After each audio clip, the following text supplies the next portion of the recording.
오늘 말씀은 호세아서 14장 1절부터 9절까지 말씀입니다. 한 목소리 합독하겠습니다. 이스라엘아, 주 너의 하나님께 돌아오너라. 내가 지은 죄가 너를 걸어 거꾸로 뜨렸지만 너희는 말씀을 받들고 주님께로 돌아와서 이렇게 아뢰어라. 우리가 지은 모든 죄를 용서하여 주십시오. 우리를 자비롭게 받아 주십시오. 수송아지를 드리는 대신에 우리가 입술을 열어 주님을 찬양하겠습니다. 다시는 아시라에게 우리를 살려달라고 호소하지 않겠습니다.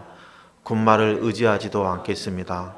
다시는 우리 손으로 만들어 놓은 우상을 우리의 신이라고 고백하지도 않겠습니다. 고아를 가엾게 여기시는 분은 주님밖에 없습니다. 내가 그들의 반역하는 병을 고쳐주고 기꺼이 그들을 사랑하겠다. 그들에게 품었던 나의 분노가 이제는 다 풀렸다. 내가 이스라엘 위에 이슬처럼 내릴 것이니 이스라엘이 나리꽃처럼 피고 레바논의 백각목처럼 뿌리를 내릴 것이다. 그 나무에서 가지들이 새로 뽑고 올리브 나무처럼 아름다워지고 레바논의 백향목처럼 향기롭게 될 것이다. 그들이 다시 내 그늘 밑에 살면서 농사를 지어서 곡식을 거둘 것이다. 포도나무처럼 꽃이 피고 레바논의 포도주처럼 유명해질 것이다. 에브라임이 고백할 것이다. 나는 이제 우상들과 아무 상관이 없습니다. 그러면 나는 그에게 응답할 것이다. 내가 너를 지켜주마. 나는 무성한 잣나무와 같으니 너는 필요한 생명의 열매를 나에게서 언제나 얻을 수 있을 것이다. 지혜로운 사람은 여기에 쓴 것을 깨달아라. 청명한 사람은 이것을 마음에 새겨라. 주님의 길은 올바르다. 의로운 백성은 그 길을 따라 살아가지만 죄인은 비틀거리며 넘어질 것이다. 아멘. 여러분, 십자가에서 죽어가던 강도가 예수님을 믿음으로 인해서 구원받았다는 거 기억하시죠? 십자가에 달렸던 강도에게 생명에 대한 어떤 희망이 그 순간에 있었을까요? 이미 십자가에 달려 있는데요. 이미 십자가에 달려 있는 강도가 생명을 위해서, 자신의 생명을 위해서 할 수 있는 일이 있었을까요? 성경학자들은 이 강도들이 이스라엘의 독립을 위해서 무장투쟁했던 사람이라고 말합니다. 독립을 위해서 로마에 항거했지만 아무런 소득 없이 붙잡혀서 십자가에 매달리게 되었다는 것이죠. 로마의 압제에서 이스라엘의 구원을 소망하며 투쟁하였지만 아무것도 이룬 것이 없이 십자가에 달린 강도들.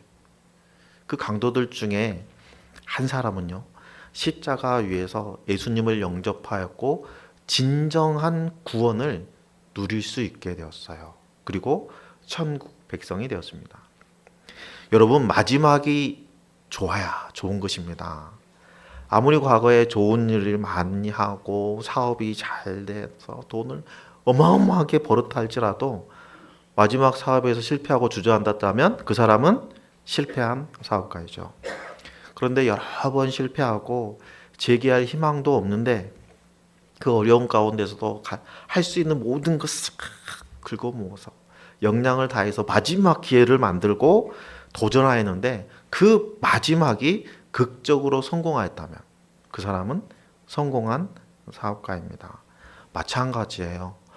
이제까지 우리가 패배한 삶을 살아왔다 할지라도 하나님을 만나고 하나님이 주신 그 능력으로 내가 승리의 삶을 살 수 있다면 그 성도는 더 이상 패배자가 아닙니다. 그 성도는 하나님 안에서 승리자이죠. 하나님 안에 있을 때만 성도는 승리할 수 있습니다. 그러므로 성도는 그 어떤 극한 상황에 처해 있다 할지라도 포기하지 않고 어떤 문제보다 크신 하나님을 의지해야 되는 거예요. 오늘 우리가 살펴볼 말씀은 심판과 회복에 대한 말씀이 함께 등장하는 호세아서의 마지막 말씀입니다. 오늘 말씀 바로 앞 문단 호세아서 13장 16절에 보면요, 사마리아가 저희 하나님께 반항하였으니 이제는 그 죄값을 치를 수밖에 없다. 같이 읽을까요? 사람들은 칼에 찔려 쓰러지고 어린아이들은 박살나고 아이벤 여인들은 배가 찢길 것이다. 정말 참혹한 말씀이죠. 이 참혹한 말씀이 이미 이스라엘의 현실이 되었어요. 이스라엘 향한 하나님이 심판이 이루어졌어요. 이스라엘 하나님의 심판을 받아서 심판의 두려움 아래 짓눌려서 기절할 정도입니다. 하나님의 심판을 피할 길도 없고 심판을 벗어나기 위해서 그들이 할 수 있는 일은 아무것도 없어요. 이스라엘 백성들이 약속의 땅에 들어왔을 때요, 기골이 장대했던 그 아낙 자손들을 상대할 수 있었던 것은요, 그들이 첨단 무기를 가지고 있거나 아니면 훈련이 잘 된 정예의 군사들을 보유하고 있어서 그들을 정벌한 게 아니죠. 상대방에 비해서 아주 열악한 전투력을 가지고 있었는데도 하나님께서 함께 하셔서 하나님께서 그 대적들을 흩으시고 그들을 이스라엘 손에 붙여주셨기 때문에 그들은 승리할 수 있었어요. 하나님께서 함께 하시면 여리고와 같은 난공불락의 성이라 할지라도 무너지게 되어 있고요. 하나님이 함께 하시지 아니하면 조그만한 아이성과 같은 볼품없는 성이라 할지라도 이스라엘은 패배할 수밖에 없습니다. 따라서 이스라엘 백성들의 전투력은 하나님으로부터 나온다는 거예요. 따라서 하나님을 떠난 이스라엘 백성들은 그 어떤 전투력도 발휘할 수 없다는 거예요. 그래서 절망의 순간, 모든 것이 다 끝났다 생각하는 순간 호세아 선지자는 이스라엘 백성들이 어떻게 하면 살 수 있는지 그 길을 선포하고 있어요. 오늘 말씀을 통해서 이스라엘 백성들이 살 길이 무엇인지 살펴보고 우리 또한 그들과 다르지 않는 길을 걷고 있다라는 걸 인정하고 오늘 말씀이 주신 그 처방을 우리의 살 길로 삼아서 우리도 다시 소생하는 귀한 은혜를, 생명의 길을 따라 걷는, 그래서 승리의 삶을 살아가는 귀한 시간이 되기를 예수님의 이름으로 축복합니다. 도무지 살 희망이 없는 절망의 순간에 호세아 선지자는 이스라엘 백성들을 향해서 하나님께 돌아오라 하고 외쳤어요. 지난주에 살펴봤던 호세아서 6장 1절 말씀을 보면요, 이제 주님께로 돌아가자. 주님께서 우리를 찢으셨으나 다시 싸매어 주시고 우리에게 상처를 내셨으나 다시 아물게 하신다 라고 말씀하시면서 이스라엘 백성들이 살 수 있는 유일한 길은 하나님께 돌아오는 길이다 라고 선포하였죠. 오늘 본문에서도 여호와 하나님께 돌아오라는 명령과 함께 이스라엘 백성들이 넘어지게 된, 엎드러지게 된 이유가 무엇인지에 대해서 말씀하고 있어요. 이 모든 일은 이스라엘 백성들의 죄 때문이다 라고 명확하게 밝히고 있습니다. 호세아 선지자는 죄가 이스라엘 백성들을 걸어서 거꾸로 뜨렸다 라고 말하고 있어요. 여기서 사용된 거꾸로 뜨리다 라는 이 단어의 용례를 다른 성경에서 좀 찾아보면요, 가장 근접한 뜻으로 쓰인 곳이 말라기 2장 8절 말씀이에요.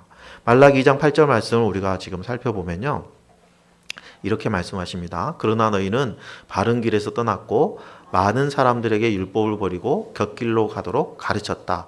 너희는 내가 레위와 맺은 언약을 어겼다. 나 만군의 여호와가 말한다. 여기서 보면 거꾸로 틀린다는 말이 안 나오죠.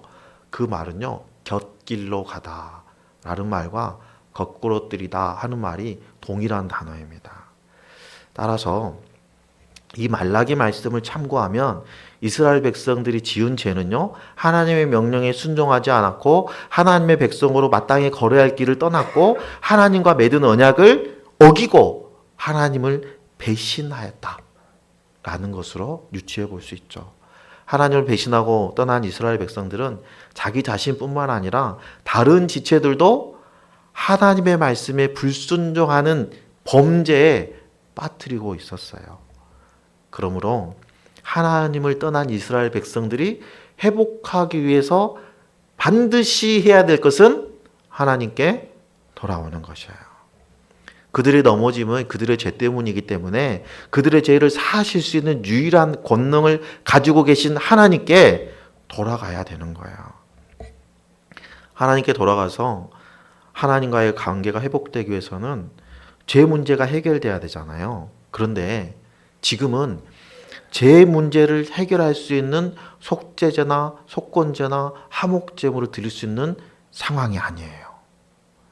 당시에는 짐승을 속죄제물로 또는 화목제물로 속건제물로 드려서 하나님과의 관계를 한시적이고 제한적으로 회복할 수 있었거든요. 그런데 이스라엘이 하나님의 심판을 받아서 정치, 경제, 사회, 종교의 모든 기능을 잃어버린 지금 이스라엘 백성들은 제사를 드릴 수가 없는 거예요.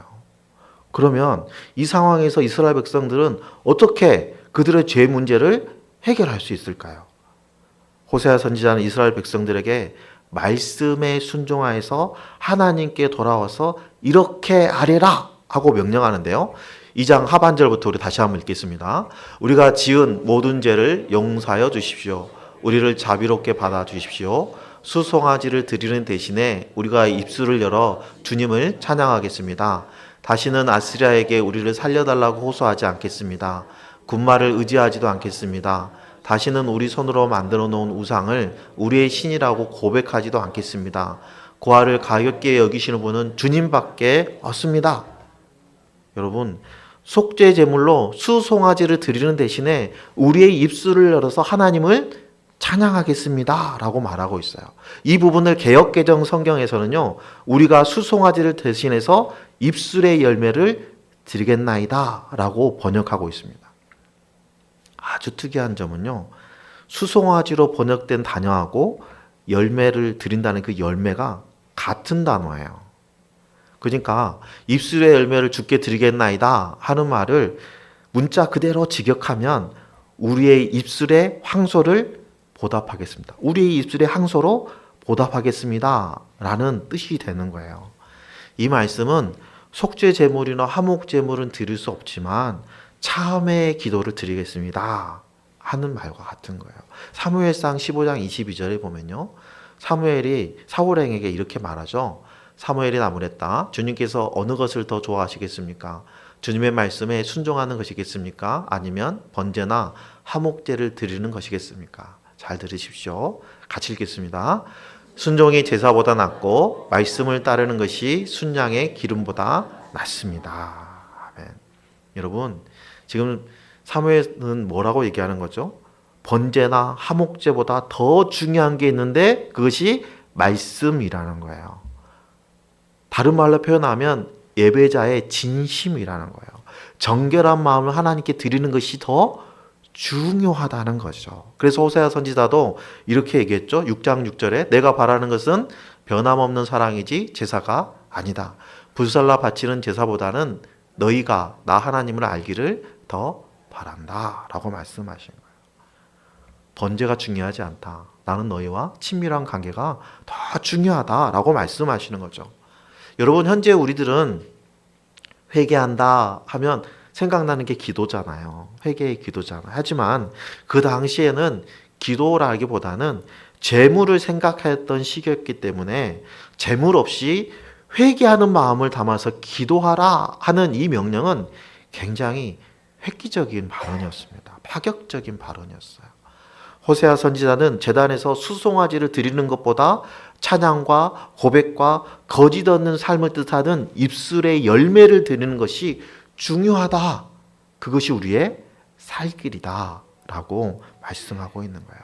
그래서 호세아 선지자는 입술의 열매를 입술의 황소라고 표현한 거예요. 그러므로 이스라엘 백성들이 준비해야 될 것은 수송아지나 양과 같은 제물이 아니라 회개의 결단과 믿음의 신앙 고백이죠. 제물보다는 예배를 드리는 사람의 마음이 더 중요하다는 것을 오늘 본문은 강조하고 있어요. 성경에서 말씀하시는 회개는요, 단지 입술의 고백만을 의미하는 것이 아니죠. 정말 회개하였다면 삶의 변화가 뒤따라와야 됩니다. 이제껏 행하였던 그 악행을 청산하여서 다시는 그 길을 다시 걷지는 말아야 되는 거죠. 그렇다면 이스라엘 백성들이 청산해야 될 과거의 악행이 무엇입니까? 첫 번째는 하나님 외에 그 무엇도 이스라엘의 구원자로 의지하지 않는다는 거예요.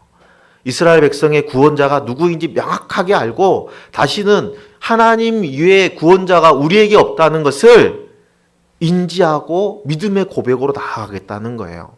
다시는 강대국을 우리의 구원자로 의지하지 않겠다는 거예요. 병거와 수많은 마병을 통해서 우리를 구원을 이끌어내는 수단으로 삼지 않겠다는 거예요.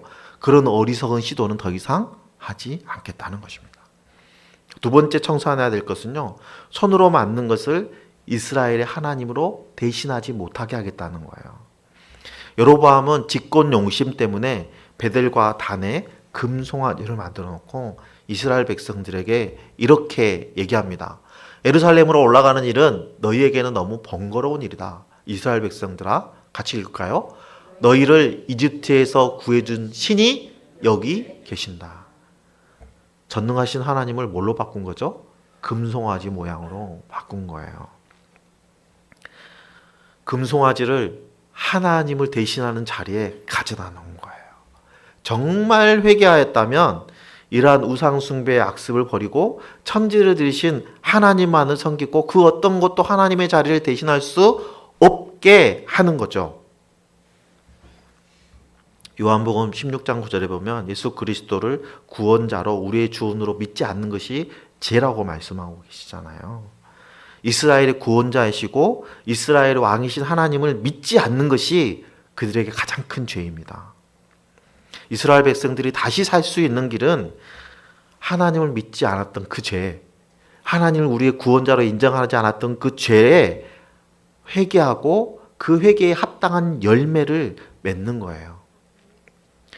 삶의 변화가 나타나야 됩니다. 오늘 본문에서 말씀하시는 그 변화는요, 다시는 아수르와 같은 강대국을 의지하지 않겠다. 손으로 만든 우상을 다시는 하나님으로 섬기지 않겠다는 결단이에요. 이스라엘 백성들이 스스로 우상에서 격리되고 강대국에 의해서 고립되어서 세상에서 소외당하는 고아와 같은 처지에 이르게 됐다 할지라도 이스라엘 백성들은 두려움을 떨쳐내고 고아들에게 긍휼을 베푸시는 하나님을 의지하고 신뢰해야 됩니다. 그들을 건져주실 분은 하나님이시기 때문에요. 이스라엘 백성들이 하나님 앞에 회개하고 믿음을 결단할 때 이스라엘 백성들에게는 어떤 일이 일어났습니까? 첫 번째는요, 하나님께서는 이스라엘 백성들의 기도를 들으시고 그들을 향한 진노를 푸셨고 다시 그들을 사랑하셔서 그들을 고쳐주셨어요.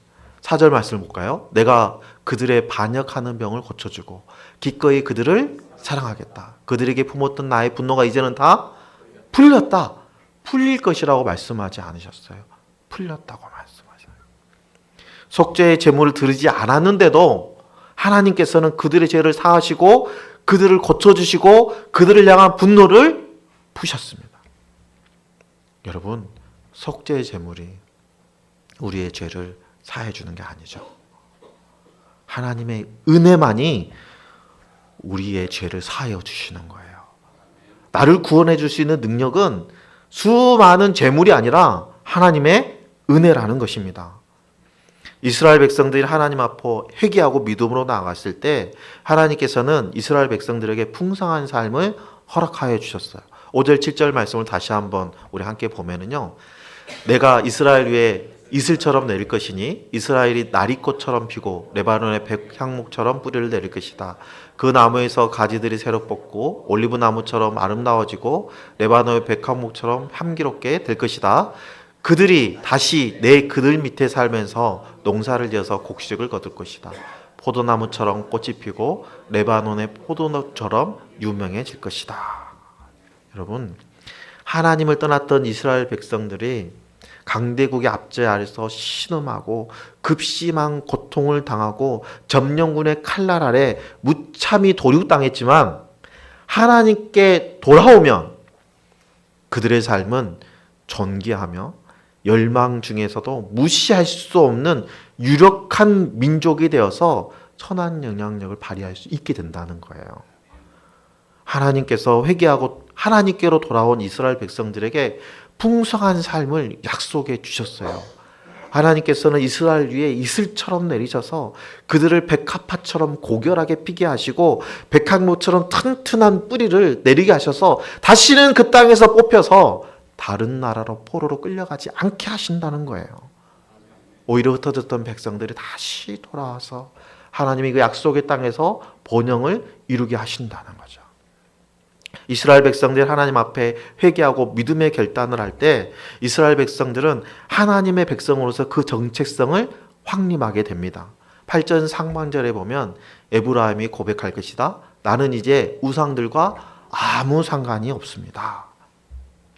하나님께서는 신실하신 분이라서 하나님 앞에 충성된 삶을 살아가는 이스라엘 백성들을 내버려 두지 않으십니다.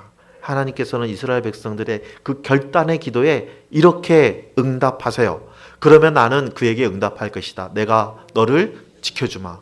나는 무성한 잣나무와 같으니 너는 필요한 생명의 열매를 나에게서 언제나 얻을 수 있을 것이다. 여러분, 하나님께서는 다시 이스라엘 백성들의 왕이 되어 주셔요. 그리고 그들을 보호하시고 그들에게 필요한 것을 채워주셔요. 아담과 하와가 에덴 동산에서 하나님으로부터 생명의 열매를 받아 누렸듯이 하나님께서는 항상 어느 때나 생명의 열매를 그들에게 주신다는 거예요. 이것을 아는 것이 지혜입니다. 오늘 본문에 보면 9절에 보면요. 지혜로운 사람은 여기에 쓴 것을 깨달아라. 총명한 사람 이것을 마음에 새겨라. 주님의 길은 올바르다. 의로운 백성은 그 길을 따라 살아가지만 죄인들은 비틀거리며 넘어질 것이다 라고 말씀하고 계세요. 여러분, 이 9절 말씀이 호세아서의 결론과 같은 말씀입니다.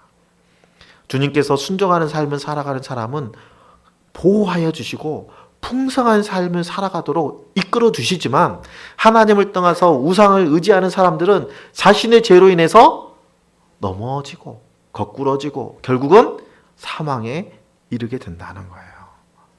호세아 선지자는 우리를 향하여 지혜롭고 총명한 사람이 되어서 하나님의 의로운 길을 찾고 구하고 따르는 삶을 살아갈지 아니면 미련한 죄인이 되어서 내 소견에 옳은 대로 내가 만든 우상을 섬기며 살다가 결국 죄에 넘어지든지 둘 중에 하나를 선택하라고 말하고 있어요. 마치 여호수아가 이스라엘 백성들에게 권면했던 것처럼. 시편 1편 3절에서 4절 말씀해 보면요. 그는 시냇가에 심은 나무가 철을 따라 열매를 맺으며 그 잎사귀가 마르지 아니함 같으니 그가 하는 모든 일이 다 형통하리로다. 악인들은 그렇지 아니하며 오직 바람에 나는 겨와 같도다 라고 말씀하세요. 여러분, 가을날 스산한 바람이 땅 위로 싹 불 때 땅 위에서 싹 일어나는 흙먼지 보신 적 있어요? 아주 미세한 먼지요. 그 먼지를 바람에 나는 겨로 표현한 겁니다. 여러분, 그렇게 흩날리는 먼지, 그 먼지가 씨앗을 품고 그 씨앗을 발화시킬 수 있겠습니까? 아무런 쓸모없는 존재, 생명을 품을 수 없는 존재, 그 존재가 악인들이에요. 그 악인들은 결국 생명이 없기 때문에 사망에 이르게 됩니다. 우리의 인생이 짧아서 악인들의 마지막을 확인하지 못한다 할지라도 우리가 확신할 수 있는 것은 시편 1편 6절 말씀이에요. 무릇 의인들의 길은 여호와께서 인정하시나 악인들의 길은 망하리로다. 아멘. 여러분, 악인들은요 영원한 죽음에 이르게 됩니다. 하나님께 돌아와서 하나님의 뜻대로 살아가는 사람들은 하나님께서 그 인생을 인정해 주십니다. 생명을 품고 하나님을 사랑하고 이웃을 사랑하라는 그 말씀에 순종하는 성도들은 이웃 사랑을 실천하는 것을요 영혼 구원으로 증명합니다. 하나님의 사랑을 입은 성도들은 하나님을 사랑하는 마음으로 한 영혼을 구원하여 제자 삼는 일에 헌신하게 돼 있어요. 비록 내 일생에 내가 살아가는 동안 그 열매가 너무 적고 보잘것없다 할지라도, 심지어는 복음을 전하며 이웃을 사랑으로 섬겼지만 내가 살아있는 동안에 그 열매를 보지 못했다 할지라도 하나님은 나를 오실 때 착하고 충성된 종이라고 칭찬하실 거예요. 마땅히 드러내 보일 열매가 없든 그런 삶을 살다가 하나님 앞에 섰을지라도 내가 생명을 품고 생명을 심는 삶을 살다 왔기 때문에 하나님 그 인생을 인정해 주시는 거예요. 하나님께서는 우리 각 사람에게 각자에게 적합한 사명을 주셨어요. 누구에는 씨 뿌리는 사명을 주셨고 어떤 사람에게는 양육하는 사명을 주셨어요. 씨 뿌리는 사명을 받은 성도들은요, 복음의 씨앗을 뿌린 것만으로도 사명을 잘 감당한 거예요. 사명을 완수한 거예요. 한 영혼에게 복음을 전하기 위해서 VIP로 선정하고 그를 위해서 밤낮 중보하고 기회를 보아서 목사 식사장으로 초청하고 목상의 식구가 될 수 있도록 무심양면으로 돕고 기도하는 그러한 삶을 살다가 그가 정작 예수님을 영접하는 모습을 보지 못하고 내가 하나님 앞에 섰다 할지라도 하나님은 내가 뿌린 그 복음의 씨앗을 결코 헛되게 하지 않으십니다. 그 씨앗은 누군가 하나님의 뜻대로 열매를 맺게 하시고 수확하게 하실 것입니다. 열매를 맺게 하는 것은 우리의 능력이 아니죠. 하나님이 하시는 일입니다. 그러므로 우리는 하나님이 인정하시는 삶을 통해서 시냇가에 심은 풍성한 나무와 같은 삶을 살아갈지 아니면 바람에 나는 흙먼지와 같은 그런 삶을 살아갈지를 결정해야 돼요.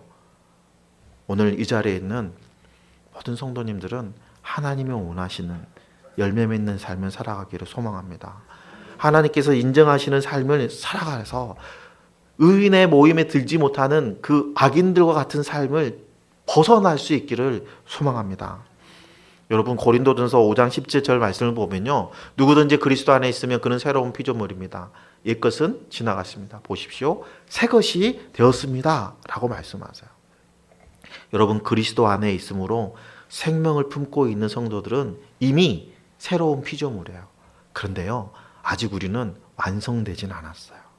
새로운 피조물인데 우리는 언제 완성되나요? 주님 다시 오시는 그날에 완성돼요.